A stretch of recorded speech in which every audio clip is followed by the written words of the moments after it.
I remember I closed my first transaction and my commission was $8,000. Oh, wow. And I'm like, nice. Yeah, I need more of this. Right? Yeah. You know, it's like a drug. You just, you feed on it. You're like, ooh, if I can do one, I can do five. I can do, and this is kind of where the salesperson mentality, you know, is developed, right? Yeah, right. You want to make them hungry. You want to show them that you can take a bite, you can have the whole apple. I mean, you know, here we go. And I remember they paid me in money orders from the post office. So I got $8,000 in money orders from the post office. I'm sitting here going, what kind of heck? They don't even have a bank account? Yeah. So this put me on my path that I said, okay, I'm going to have to save up enough money to open up my own shop. Right. Okay. So at the time, I worked my butt off and I saved $30,000. Wow. I opened up my first mortgage company in Riverside. I remember I signed the lease on the building, did a 2-year lease on a 2,000 square foot office. Oh, wow. And I went in, I sat my back against the wall and sat there and looked around and said, how the hell am I going to do this? Yeah. And I remember I was so worried that I rented computers. Wow. Rented computers. Yeah. And, you know, bought these desks and everything else.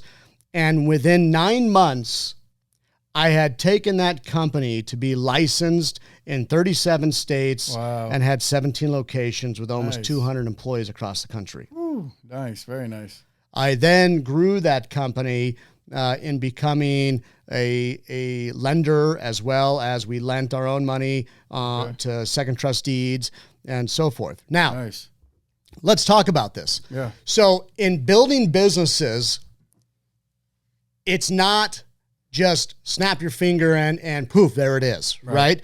It is a lot of trial and error. Sure. It is a lot of figuring things out. And people don't realize what actually goes into running a company. Okay. And it doesn't go perfect.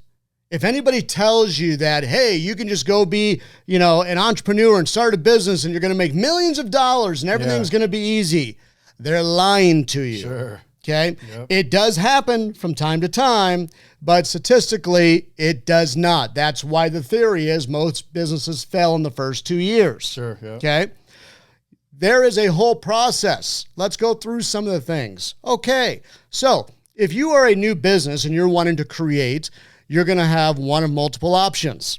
Now, by the way, I have failed a lot in my life. Yeah, got it. I have also been successful a lot in my life. I have learned through the trial and tribulations, through my errors and mistakes and knowledge of seeing and building how the things are done and how you can be destroyed. Okay? So, you first have to decide whether you're going to be a sole proprietor, which means you're going to file a DBA under your name personally. Yeah. And everything is going to be, you're going to be personally liable under your Social Security. Okay. You can get an EIN or a tax identification number to, you know, pay taxes and do things of that nature.